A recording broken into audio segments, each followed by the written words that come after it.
बिस्मिल्लाहिर्रहमानिर्रहीम। अस्सलाम वालेकुम फ्रेंड्स, कैसे हैं आप? ठीक है, उम्मीद आप खैरियत से होंगे। ऑक्सफोर्ड ELLT के हवाले से ये वीडियो बनाई जा रही है, जो कि एक आपको पता है कि लैंग्वेज टेस्ट है, ऑक्सफोर्ड टेस्ट है, जो कि यूके जाने के लिए स्टूडेंट्स को दिया जाता है।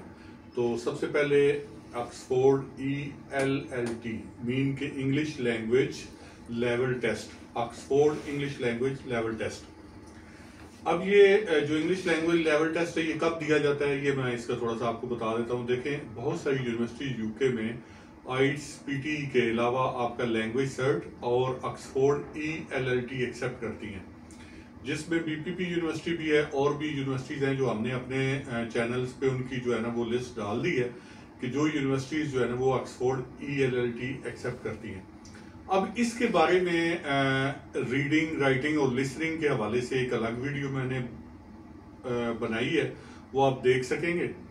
लेकिन स्पीकिंग सेक्शन जो है ना, इसका सबसे इंपॉर्टेंट सेक्शन जो है वो स्पीकिंग सेक्शन है।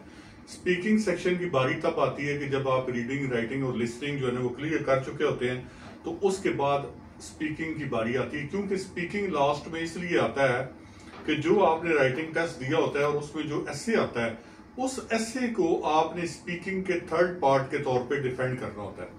अब इसमें एक मुकम्मल गाइडलाइन वीडियो में, एक कन्वर्सेशनल वीडियो जिसमें क्वेश्चन आंसर्स की है, वो इंशाल्लाह उम्मीद है कि आज अगर मुझे टाइम मिलता है तो आज मैं मिल के बना दूंगा।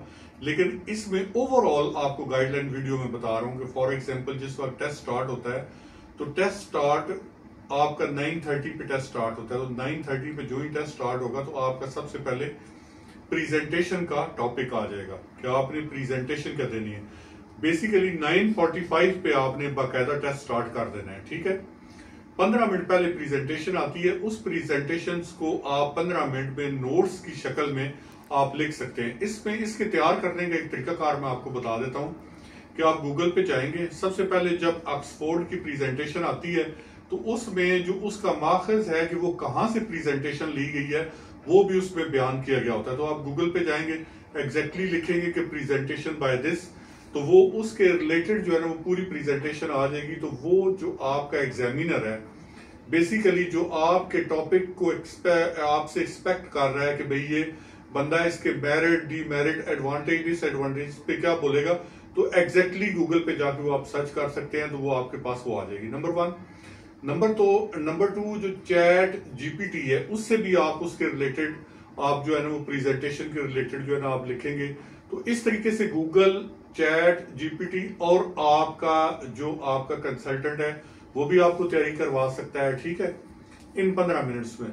तो उसमें होगा क्या कि आपको अलाउ है कि आपने एक पेंसिल और एक कॉपी अपने पास रखनी है, ठीक है, जिसमें पॉइंट्स की शक्ल में आप अपनी प्रेजेंटेशन के पॉइंट लिख लेंगे। तो इस तरीके से आप इस काबिल हो सकेंगे कि आप अपनी प्रेजेंटेशन दें। अब इससे पहले आपने अपना पासपोर्ट लेके जाना है साथ, ठीक है, वो पासपोर्ट प्रेजेंट करेंगे आप अपना, वो आप अपने पास रखेंगे, ठीक है जी। अब जब आपकी ये स्टार्ट होता है, ये टेस्ट बाकायदा स्टार्ट होता है, तो मैं ये बता दूं कि इस टेस्ट के 4 पार्ट्स हैं। सबसे पहले इंट्रोडक्शन है, नंबर 2 पे प्रेजेंटेशन है, नंबर 3 पे जो एसे राइटिंग है, एसे को आपने डिफेंड करना है, और नंबर 4 पर पिक्चर डिस्क्रिप्शन है। अब फर्स्ट करें जो इंट्रोडक्शन है, तो एग्जामिनर सबसे पहले पूछेगा व्हाट्स योर नेम, तो आप उसको कहेंगे कि sir my name is Sajjad Ahmad, you can call me Sajjad. Understand? अगर आप ये नहीं कहेंगे तो वो दोबारा आपसे पूछ सकता है कि what I can call you, तो देन आप कहेंगे कि you can call me Sajjad. फिर वो आपसे पूछेगा कि what is your district name, तो जो आपका डिस्ट्रिक्ट पासपोर्ट के ऊपर लिखा हुआ है, फॉर एग्जांपल मेरा डिस्ट्रिक्ट चकवाल है, तो मैं उनको बताऊंगा कि my district name is Chakwal, which is small city near the capital of Pakistan. It's a beautiful cities with the mountains and green areas. Okay हो गया। अब चकवाल के बारे में भी आपने बता दिया। अगर मजीद आप बताएंगे अपने सिटी का, ये बता सकते हैं कि it's 100 kilometre away from the capital of Pakistan.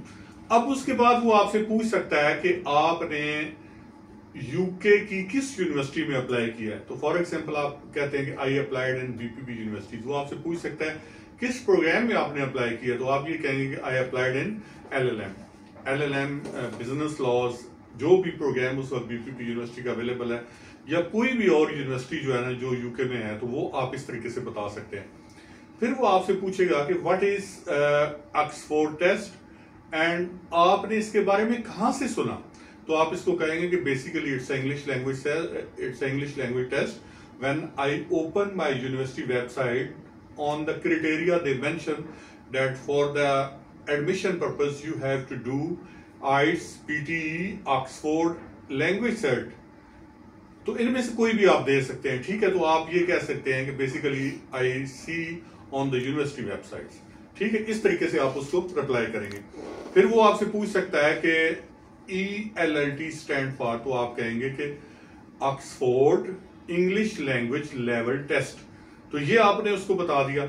फिर वो इस तरह के मल्टी क्वेश्चन इंट्रोडक्शन में पूछ सकते हैं कि आप अपने मुल्क में ही क्यों नहीं अप्लाई कर रहे, यूके में आप क्यों अप्लाई कर रहे हैं। तो आप उसे ये कह सकते हैं कि actually in Pakistan there is a traditional method that is based on the theory, but in UK there is very advanced method that is based on the practical doing, so that's why I'm applying in the UK। But वो इसके लिए आप एक list बना सकते हैं, आप ये कह सकते हैं sir there are some other reasons are also very important, that's why I am applying in the UK universities। First of all in UK the master is 1 year, that's why I am applying in UK। The second one is that all the UK universities are well recognized in the world, all the degrees of those universities are well recognized in the world। And the third, there is the multiculture in UK, and there is the multiculture and it's I can meet the different nations peoples in the UK। So there are so many reasons जो आप बता सकते हैं कि आप UK में क्यों apply कर रहे हैं। अगर वो आपसे कहे कि भाई आप यूके में अप्लाई कर रहे हैं तो आप ऑस्ट्रेलिया में कर सकते हैं, न्यूजीलैंड में कर सकते हैं, कनाडा में, यूएसए में कर सकते हैं, सिर्फ यूके में क्यों कर रहे हैं। तो आप उनको बताएंगे कि actually the fees structure in the universities in UK are quite good as compare to Canada and USA. The second factor is that Canada and USA is too far away from Pakistan as compare to UK. तो इस तरीके से आप उसको बताएंगे। Introduction में तकरीबन इसी तरह के सवाल आते हैं, बाकी एक एग्जैक्ट तकरीबन 15 से 16 सवाल की एक वीडियो जो इंट्रोडक्शन में सारे आ सकते हैं वो मैं कोशिश करूंगा शाम को मैं बनाऊं ताकि आपका इंट्रोडक्शन मुकम्मल कवर हो सके। अब सेकंड टॉपिक है प्रेजेंटेशन। प्रेजेंटेशन में एक बात याद रखें कि एक तो मैं मुकम्मल 2-3 टॉपिक्स पे प्रेजेंटेशन की वीडियो भी बना दूंगा ताकि आपको प्रैक्टिकली पता चले, लेकिन एक गाइडलाइन के तौर पर मैं आपको बताना चाह रहा हूँ कि प्रेजेंटेशन में आपने क्या करना है। प्रेजेंटेशन में बेसिकली फॉर एग्जांपल एक टॉपिक आ जाता है कि what are the advantages and disadvantages of the internet, ठीक है। तो आपने सबसे पहले इंटरनेट को डिफाइन करना है, फिर उसके एडवांटेजेस कम से कम 5 निकाल लेने, फिर उसके डिसएडवांटेजेस आपने 5 निकाल लेने और एंड में आपने अपनी समरी दे देनी है। तो इस तरीके से ये 3 से 5 मिनट का इसमें टाइम ड्यूरेशन होगा। इसमें एग्जामिनर आपको इंटरप्ट नहीं करेगा, लेकिन जब आपने स्टार्ट करना है तो आपने ये सबसे पहले कहना है कि I am going to start my presentation. जब आपने प्रेजेंटेशन एंड करनी है तो आपने कहना है कि I am going to end my presentation. दरमियान में आपने अपने टॉपिक का इंट्रोडक्शन, उसके एडवांटेज, उसके डिसएडवांटेज और समरी को कंक्लूड कर देना है। अगर आप 3 से 5 मिनट के दरमियान ये सारा कर लेते हैं, 3 मिनट से पहले अपनी प्रेजेंटेशन नहीं क्लोज करते, तो एग्जामिनर आपसे कोई सवाल नहीं करेगा। अगर आप 3 मिनट से पहले क्लोज करते हैं तो इसका मतलब है कि आप ये उम्मीद रखें कि वो आपसे सवाल करेगा। अब जो दूसरा मोस्ट इंपॉर्टेंट टॉपिक है वो है एसे। आपका जो रिजल्ट विद हेल्ड होता है मोस्टली वो आपके एसे की वजह से होता है। सबसे पहले वो एग्जामिनर आपसे पूछेगा what is the topic of your एसे, तो आपने उसको टॉपिक बताना है जो उस वक्त एसे का आपका टॉपिक था। फिर मोस्टली वो आपसे 5 से 6 वर्ड्स के सिनोनिम्स पूछेगा, एग्जैक्ट मीनिंग्स पूछेगा आपसे, आपने एग्जैक्ट मीनिंग उसके बताना है, ठीक है। मीन जैसे प्रिटी है तो आप कह सकते हैं ब्यूटीफुल, ठीक है, गुड लुकिंग। आपने एग्जैक्ट मीनिंग बताने, आपने बामावरा मीनिंग नहीं बतानी, सिनोनिम्स का ये मतलब है। हाँ, अगर वो आपसे पूछे what is the meaning of this word, फिर आप उसको मीनिंग को आप एक्सप्लेन कर सकते हैं, ठीक है। तो इस चीज का फर्क आपने समझना है। दूसरा, वो आपका कोई सेंटेंस भी जो आपने एसे में लिखा है वो कह सकता है कि ये पूरा सेंटेंस है, इसको आप हमें एक्सप्लेन करके बताएं कि ये आपने किस सिनेरियो में लिखा। फिर आपसे एक और सवाल वो ये कर सकता है कि उस वक्त चूंकि टाइम कम था और अगर आपको और ज्यादा टाइम दिया जाए तो आप इसमें कुछ ऐड ऑन करना चाहेंगे। तो फिर जैसे आपने उसके एडवांटेजेस 5 लिखे, डिसएडवांटेजेस 5 लिखे, समरी लिखी, तो कोई ऐसा पॉइंट आप अपने माइंड में जरूर रखें कि ये चीजें अगर मुझे और टाइम मिलता तो ये मैं इसमें ऐड ऑन करता। जब आप अपना ऐसे जो है ना वो आपका एग्जामिनर आपको मुकम्मल जो है ना वो कवर कर चुका होगा, इसमें आपने स्पेलिंग्स पे बहुत ज्यादा जोर देना है, मीनिंग्स पे बहुत ज्यादा जोर देना है। आपने पूरा ऐसे जो है ना वो अपना उसकी स्पेलिंग मीनिंग छोटे से छोटा वर्ड का निकाल के रटा मार लेना है, ठीक है, ये बहुत इंपॉर्टेंट है। उसके बाद आपने क्या करना है कि जो इसके बाद आपका आ जाएगा, मीन कि आपका इंट्रोडक्शन क्लियर हो गया, आपकी प्रेजेंटेशन क्लियर होगी, आपका एसे भी क्लियर हो गया। उसके बाद पिक्चर डिस्क्रिप्शन आ गई। For example, I am sitting in the chair and there is a picture here and there is a picture here and there is a laptop near me. So, for example, there is a laptop with me and there is a picture. For example, I am still and there is a picture. So how you will define the picture? So you will see that there is a man wearing a blue shirt and there is a laptop in his hand, and there is a right side of picture Allama Iqbal and the left side of picture is Quaid-e-Azam, and it looks that the person is sitting in the classroom, sitting in the office, and maybe he is delivering lecture to the boys. इसके बाद ये तो आपने overview बता दिया, इसके बाद आप और चीजों की बता देता। In the pictures we can see a lot of chairs, we can see a lot of systems. In the pictures we can see a lot of pictures if अगर विजिबल हैं, अगर आपकी पिक्चर में विजिबल है, ठीक है, तो आप उस बंदे को अच्छे तरीके से डिफाइन करेंगे पिक्चर को।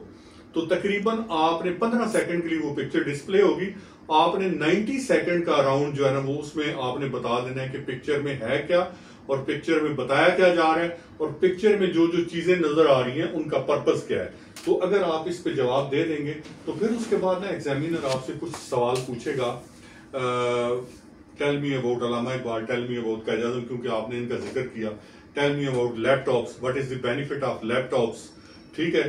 तो फिर आपसे ये भी पूछ सकता है कि in your opinion online classes is good और physical classes is good, because I am doing the classes to the students on the physical in the classroom, I am sitting in the classroom. तो इस तरीके से आपने अपनी picture description को करना है, डिफाइन करना है।